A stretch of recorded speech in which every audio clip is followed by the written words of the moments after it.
trying to think of what would be a really nice example to work here that I don't have in my notes.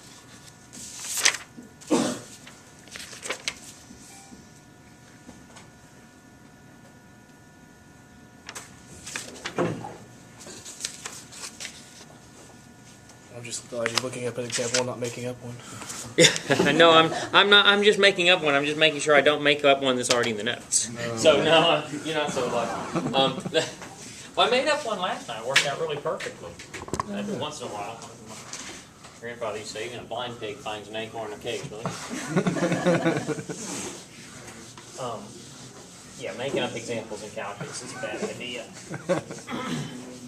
And after a while, you get enough intuition for it that you can pretty much make them up, but you still can't guarantee the numbers are going to work. Okay, well, so last time we did this, and I don't know whether I should go back over like the one we did last time or something, or just start a new one. Nobody likes trig, but looking at a function like sine and doing it, I just don't know how bad the second derivative will be, but let's try it. So sine looks something like this. There's 2 pi.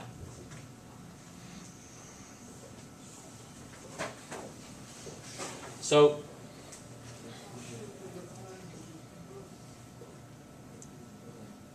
just pick a point on here like pi over 2. We really don't need to do any calculus here to figure out where the derivative, what the tangent line will be there, but we'll figure out the tangent and the quadratic, and then we'll look at the generic way to do it to see if we can make sense of it. So what do I need? I want a line L of x, ax plus or mx plus b, stick to our usual notation. And what do I want this line to satisfy? Tell me the 2 properties I want the line to have. Yeah, you want a point on the curve. Yep, I wanted to go through not just any point, but that one, particular right? point. See, my C, keep in mind that my C is pi over 2. This is the point I'm interested in. Oh, okay. Point of interest. I picked a point on it for you. That's the one, right? Because there's a different tangent line everywhere, so I got to tell you where. So I'm starting at pi over 2. So what are the 2 things that I want this line to do? To be tangent to that point? Tangent to the curve at the point, tangent to the curve at the point, and Actually, touch. And go through the point, touch right? Yeah. Well, So I want, another way to say that is what? I want L of pi over 2 to equal sine of pi over 2. I want the y values to be the same. And I want L prime of pi over 2 to equal, let's write it down, just stand first. We'll fill in the blanks here.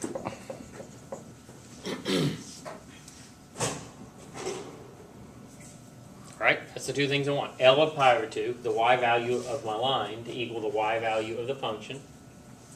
The derivative of my function to be the derivative of my original function. Well, now it's just a matter of playing with the algebra. I mean,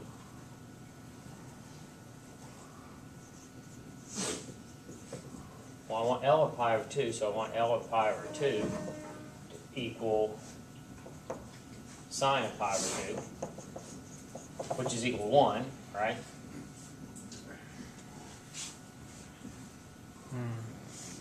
So I want m times pi over 2 plus b to equal 1.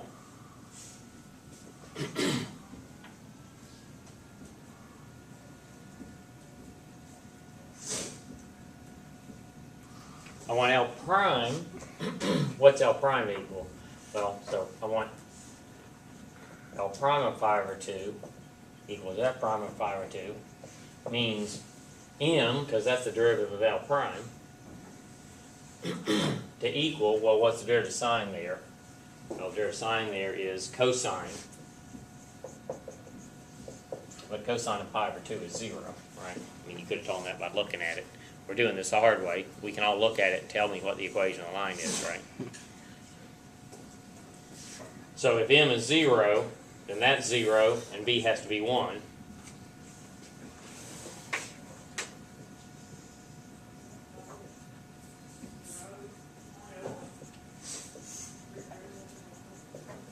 Big surprise, L of x is the straight line.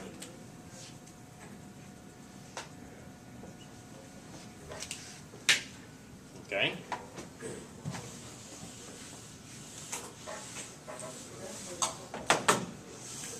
We also want the best quadratic. Any questions on finding my line here? Find the best linear fit? That's Calc 1, all right? Find the tangent. You always find the linear approximation and the quadratic approximation? You find whatever I asked you to. I might just ask you to find the cubic, and then you don't have to go through the linear and the quadratic. You can go straight to it. And like I said, we're going to have a formula that's going to check it. But the formula just looks like magic. You throw it on the board. And you know me, I refuse to allow that. I really want you to focus on the point when you hear the word Taylor series that you're approximating a function. The only way I see how to do that is to force you to see what does approximation mean. Approximation of the linear means it agrees with the point and the derivative agrees with the function. Approximation for a quadratic means it agrees with the point, the derivative agrees, and the curvature agrees. What you got? The derivative of L pi over 2 is I hope so, because the L is this. So what's the derivative of mx plus b? M. Right? Yeah, it's pretty boring because when you plug pi over 2 in, nothing changes because it's the derivative is constant. Right. It'll be more interesting with the quadratic. So for the quadratic, what do I want? I want L of pi over 2 to equal f of pi over 2. I want L prime of pi over 2 to equal f prime of pi over 2. Oops, not L, Q. And I want Q double prime of pi over 2 equal f double prime of pi over 2. Okay, now this time Q of x is a quadratic. I got to find A, B, and C, right? Got to find the best quadratic fit. So I've got to find A, B, and C. You with me, Chris? You good? Yeah, I think so. Okay. So tell me what the derivatives are. 2ax plus b, q double prime of x. 2A. 2a. Okay. So q of, well, so let's work backwards. And f of x, f of x is sine x. So f prime of x is cos x. And f double prime of x is, and cos is back to negative sign.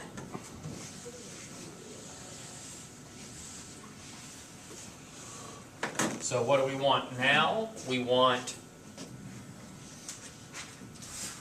let's work backwards. We already figured out working backwards is the way to go.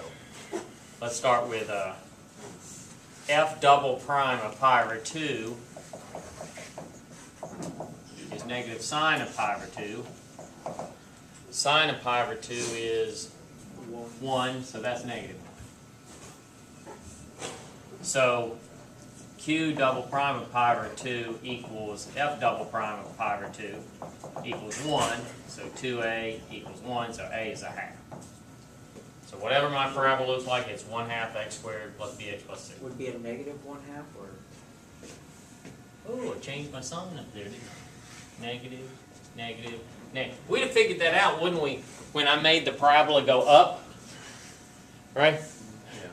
Yeah. Positive leading term would have been a real problem because the parabola would have looked like that or something. It would have opened up, and it's not going to approximate this function very well if it opens up. What? I don't understand why not. I lost the negative here, and he noticed that I threw it away, and so I had a equals positive half, and he said it's got to be negative half. I was just pointing out why. You know that also from the picture.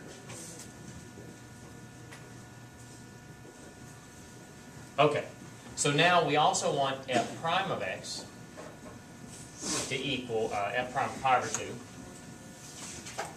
We also want f prime of pi over 2 to equal q prime of pi over 2.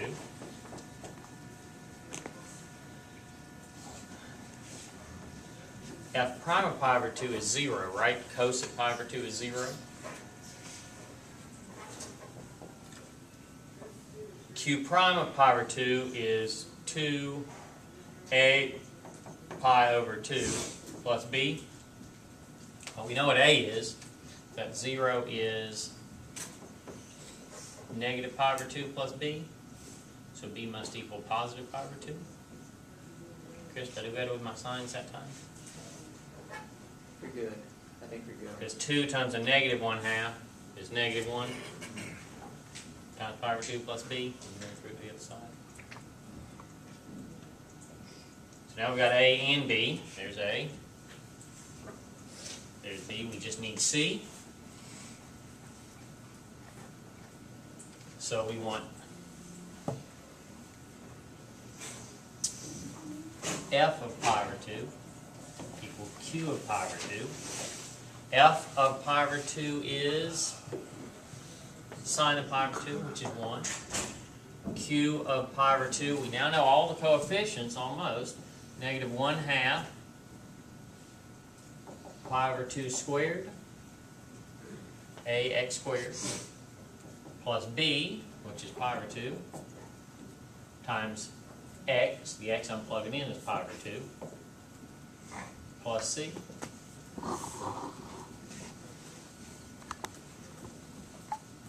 Q of pi over 2 is a times pi over 2 squared. We know a is negative 1/2. Plus b times pi over 2. We know b is pi over 2. Plus c. So c turns out to be, well, let's see, 1/2 pi over 4, and I add that to the other side, minus pi over 4. So c is negative pi over 8. Pi over 8 minus pi over 4, which is pi over 8 minus 2 pi over 8.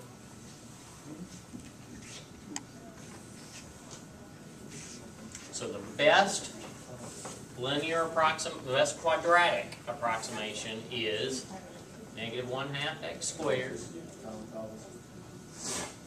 plus pi over 2x minus pi over 8. Which is probably what you would have given. Your phone. Did I throw something away? Well, first thing, do you Oh, we're square going the to add pi? 1 to it. Like, where's negative 1/2 pi over 2 squared? I was trying to add this to both sides and subtract this, but I forgot my 1, right? So I need a 1 in front of it. You happier with that?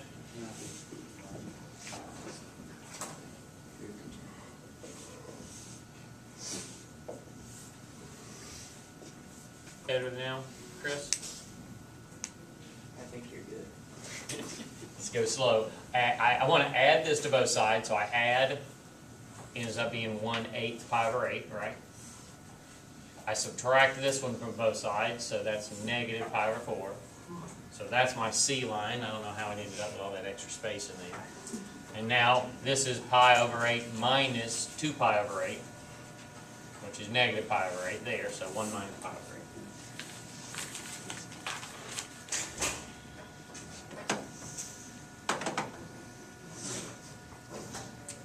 So that fella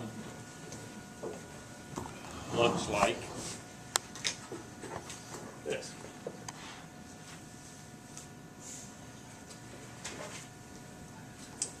That's our cute. Mm-hmm. What you worried about, Gerardo? I don't know if I'm, like the pi over 2 times pi over 2. Squared. Yeah, would it be pi Oh, squared? now y'all are getting all technical on algebra. God, I'm trying to teach you algebra all semester, and now you're making me learn it. So you want to square the pi? Both of them. Gosh, I'm picky. Never had a class so picky about the algebra.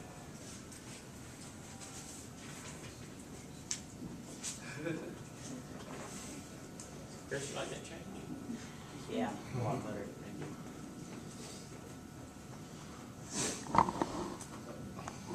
you. Negative 1/2 pi squared over 4 plus pi squared over 4. Move it all to the other side. Everybody good with it now? It's not easy to keep y'all awake, but I can do it.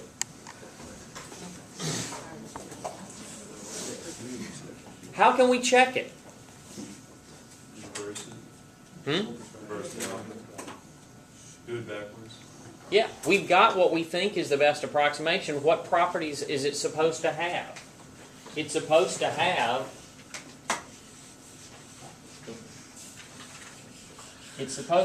this property. So we figured out what Q was. Our Q of X, thanks to y'all, is negative 1/2 x squared plus pi over 2 x plus 1 minus pi squared over 8. Okay. What's Q of pi over 2 supposed to be? 1, right? Because it's supposed to agree with the function. Okay? Q of pi over 2 is negative 1/2 pi over 2 squared plus pi over 2 times pi over 2 plus 1 minus pi squared over 8. I suppose you're going to want me to square the numerator and the denominator this time too? Sure. Yeah. Okay, negative 1/2 pi squared over 4 plus pi, you want me to square that one too? That's what we pay you for. Pi squared over 4 plus 1 minus pi squared over 8. What do I have? I have negative pi squared over 8 plus, pi squared over 4 plus 1 minus pi squared over 8.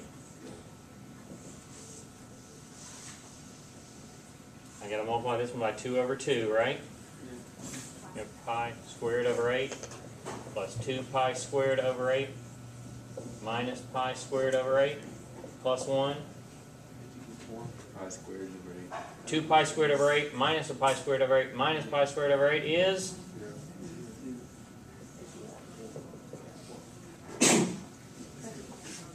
Woohoo! Derivative is supposed to work too, right? What's Q prime of pi over 2 supposed to be? It's supposed to agree with, right, the derivative of the function, which was 0. So Q prime of pi over 2, first I got to take the derivative of it. Let's try Q prime of x. Derivative of that is negative x plus pi over 2. Q prime at pi over 2 is negative pi over 2 plus pi over 2, which is 0.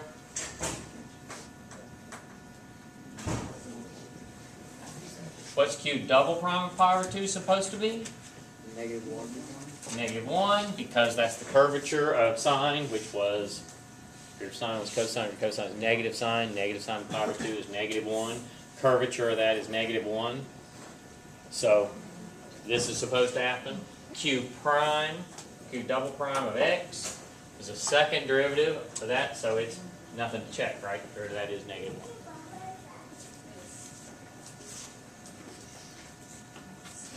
Hey, Purple. Sorry, friend of mine.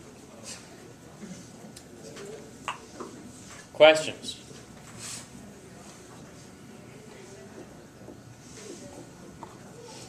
Okay, so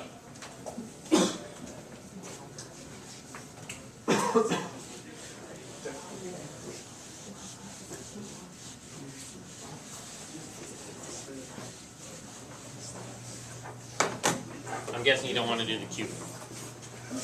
I can barely do the algebra quadratic. What you got, Taylor? What you worried about? Oh, nothing else. I was talking to Gerardo about the problem. Which problem? That up there. What? He said it was mind blowing, and I said this is easy because it's algebra and calculus in one. It's algebra and calculus all glued together, yes. Can you run down how you got the x double prime or q double prime equals The -1? derivative of this one is -1 times x plus pi over 2. What's the derivative of pi over 2? It's a constant, so it has derivative 0. What's the derivative of -1 times x? Negative. Yeah, we just took the derivative of this. And so there's nothing to plug in, right? It's a constant function. How did you get 0 for the first? Remember that when we first started it, we figured out what we wanted was L double prime at pi over 2 to agree with Q double prime at pi over 2. This function, this cubic, is supposed, a quadratic, is supposed to agree with this in the second derivative. Well, we took the first derivative of this, the second derivative was negative sine x. So the second derivative of that is negative sine x. And so the second derivative at pi over 2 is negative sine of pi over 2, which is -1. So that's the second derivative of this quadratic is supposed to agree with the derivative of that, which is -1. Yeah, this was just checking. We'd already written all this stuff up there, but it had to erase it for ring. Right, oh, yeah. Yeah, it was just pulling stuff back from what we'd already done. So is this the only way to find the approximation? Yeah, so what we have here, so again, here's f of x equals sine x. This is called, what did we figure out the line was? What was the linear one? I've already erased it. Oh, it was just 1, right? That was the best linear, which is called the first degree Taylor polynomial. Linear approximation, Taylor polynomial is just, Taylor is just how we generalized it. He's the guy that generalized it, so we give him the name. Instead of calling it the same thing you called it in Calculus 1, which is the tangent line to f at the point 1 comma pi over 2, right? T2 of x, we just figured out, is -1/2 x squared plus pi over 2x plus 1 minus pi squared over x equals second degree Taylor polynomial equals best quadratic fit 2f at the point pi over 2. Or at the point pi over 2 comma 1. Hey, what I thought 1 pi over 2. We could find T3 in the same way.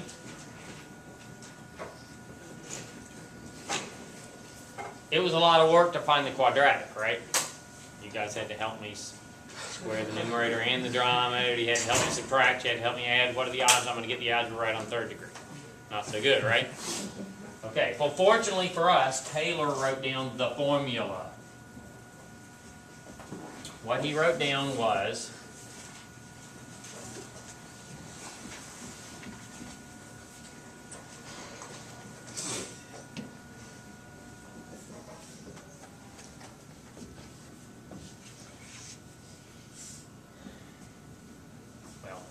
since we're only doing finite right now, let me write it like this.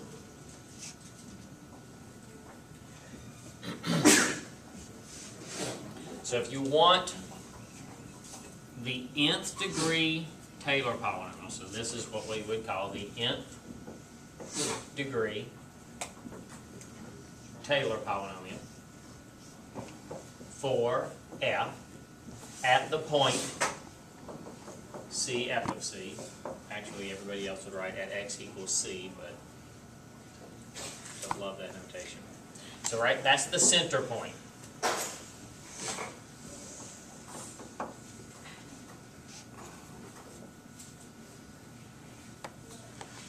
So, for example,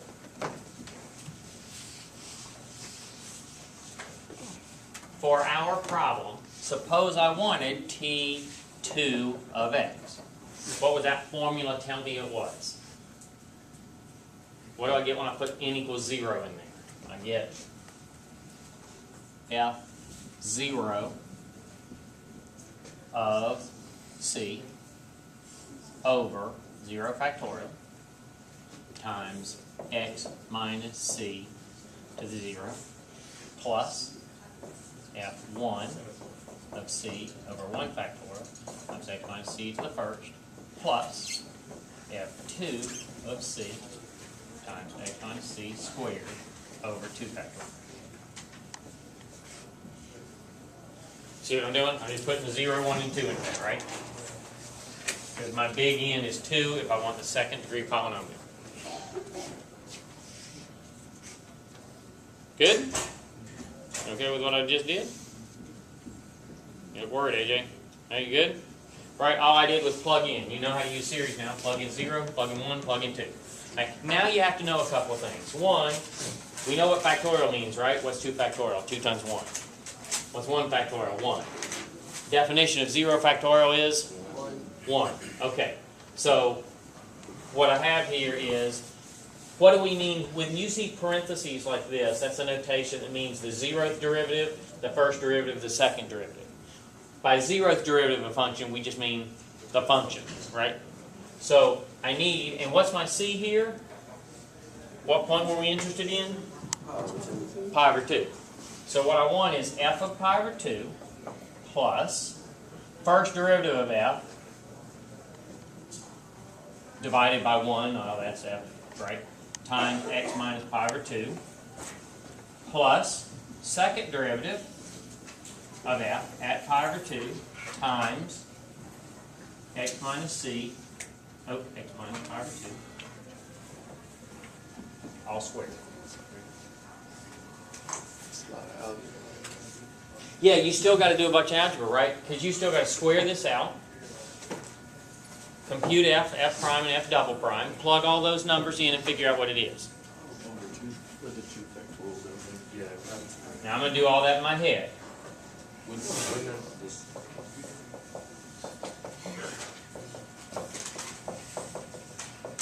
Done. There's only one second degree Taylor polynomial. I already figured out what it is. But if you want to go home and go through that little bit of algebra, which you should, you'll figure out that's what it is. I'm not sure where that 2. I threw it away. Oh, is that better? 2 factorial is 2 times 1. It should have still been there. Be nicer to write it as 1/2 outright. Which is probably where this half comes from.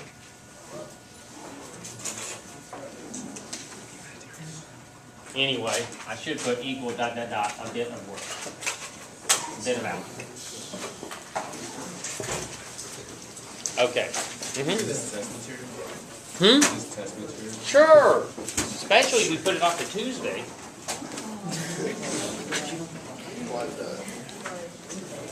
We got to get you started on these power series. Go home. The first few problems in power series are just like what I did at the board. You should definitely be able to do it.